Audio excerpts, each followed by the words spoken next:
What up, everyone? This is Mr. Lord, Dr. Professor, Dark Joker, here with another edition of Traditional Fans with Opinions, where I'll give my reviews for whoever I watched, read, or played today.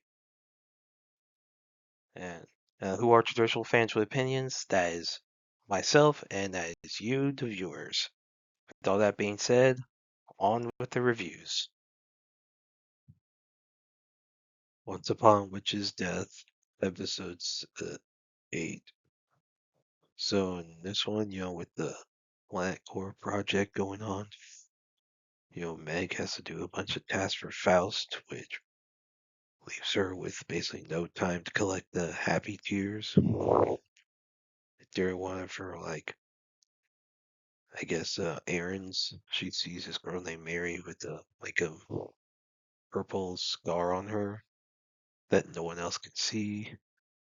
She mentions it to Faust, who reveals that that's a mark of basically there was someone sacrificed Mary to a demon. And Faust tells Meg not to help.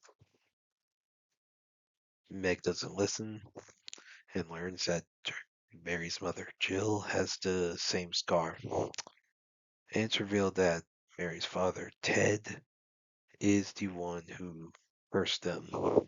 So Meg steals a book from Faust's library that explains how to deal with them. Explains some of the stuff regarding the the demon worshippers. And basically some stuff happens, and it's known that whichever devil is possessing Ted knows that Meg's trying to interfere. Meg finds Ted, goes to Mary's house, finds Ted's secret basement, and is knocked out.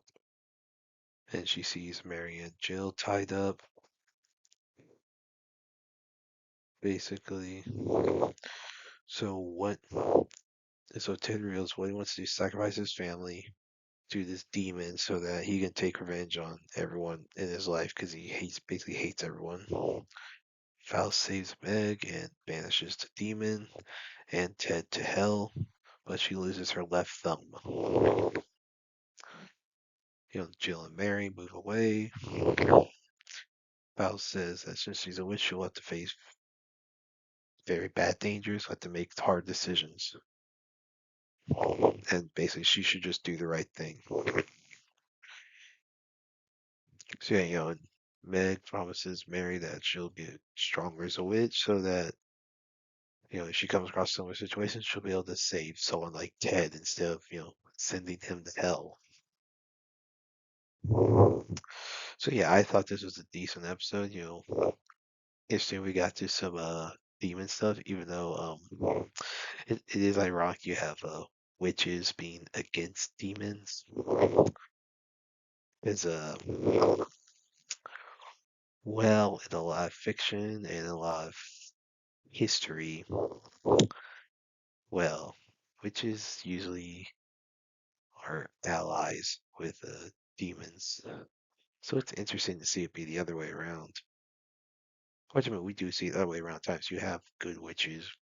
Saying like real life, where you have those who do call themselves witches. Basically, they're all freaking evil. Like this is a fictional world, so you have good witches. Anyway, so yeah, it was interesting. Demon stuff was interesting. I don't know if that's gonna be a plot point later on. I haven't read the source material, but yeah, I thought it was a good episode. Looking forward to next week's Apocalypse Hotel, episode 7. So in this one, basically all the hotel employees are trying to talk what to do.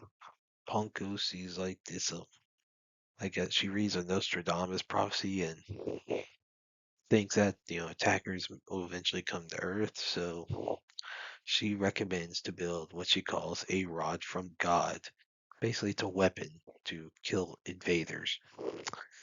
Yachio does not want to do that. She wants to use like a potential space program to advertise the hotel.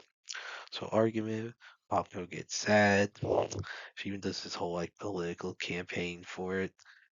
which Yashiro says is not allowed on by hotel employees.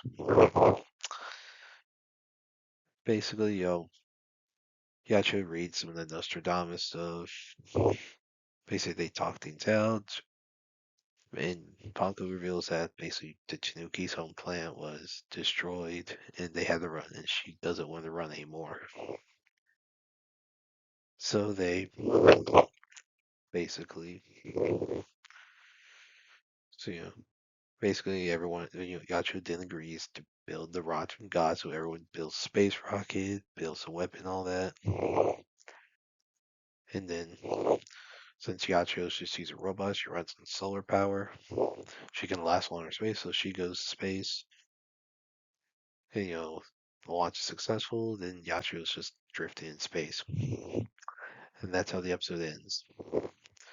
So, whether or not she's going to be stuck there for years, or it's just she's going to show up, she's going to be randomly on the planet, and they just won't mention how she was stranded in space. Who knows? Both are pretty possible. I thought it was funny how, like, Ponko was like, apparently he has a bunch of engineering knowledge, and yet didn't fix her family's spaceship. I mean, granted, she didn't have the parts to do it. That's one thing. I still thought it was pretty funny. So yeah, I really liked this episode. That was funny. That was interesting. And I'm looking forward to next week's Chainsaw Man chapter 203. So in this one, Chainsaw Man still fights the fake Chainsaw Man who has all these people dashed up as like body parts. Chainsaw Man's trying to not kill them because they're his fans. Basically, he doesn't care about his people. He just wants them to continue liking him, and killing them would decrease the amount of people in the world that like him. So he tries to aim for the heart, but then the person's head appears. So he's beaten. The War Devil, mocks him, and like basically like you know, like she says, if he does save him, then he'll be forgotten, like Asa was. And so like basically she's mocking him, and she offers to help Chainsaw Man. Then we see his building fall because we get the falling devils doing all his stuff. Then we see like the famine devil looking scared for whatever reason. So yeah, it looks like those three devils are. So we have the war devil, fallen devil, and famine devil all there. Chainsaw Man is dealing with all that and this fake Chainsaw Man. So yeah, I thought it was an interesting chapter. Interesting him having to deal with like potentially having to kill a bunch of people. Now, I mean, I think those people are dead anyway. The way their bodies are mangled, I think they're dead anyway. Like even if they are free, they're not living. So yeah, because the way their bodies are mangled, like I don't think they're getting unmangled. I think it'll just fall apart. So I think they're now. I could be wrong, but they might be dead no matter what. Either way, like I like this chapter, like the interesting like circumstances that Denji finds himself in. And I'm looking forward to the next week's. Lego Masters, the American version, season 5, episode 1. So in this one, there are 11 teams, and so and basically the first challenge, they do like a Star Wars episode. I mean, I think something the show is to celebrate 25th anniversary of Lego Star Wars, but also falls on the same day as the 20th anniversary of Revenge of Sith. So there was that. So basically they had like stormtroopers walk out, basically walk around the entire episode. They have Darth Vader like summon this Lego Death Star to destroy these planets. Basically, the challenge is for the builders to build new planets off of basically to like basically repair those plants, like build new plants. So they do that. They do all their come up with their stories. So you have all the new teams, some of them introducing themselves. And so the top two were top two teams were Ben and Michael and Ian and Sage. Ben and Michael won. Now, yeah, yeah. And then for the bottom two, you had Nick and Kendall and Marcella and Krista. The the ones who were eliminated were Nick and Kendall. And yeah, so they actually eliminated someone the first week.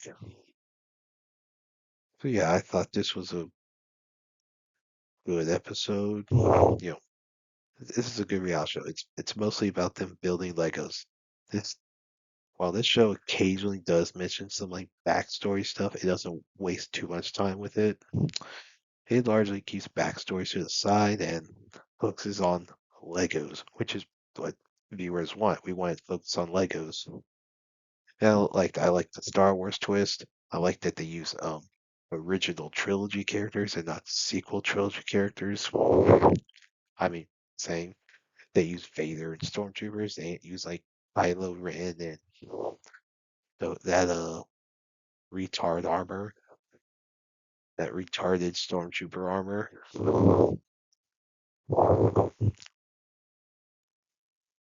Anyway, but yeah, I liked it. I thought it was pretty good. Yeah, looking forward to the rest of the season.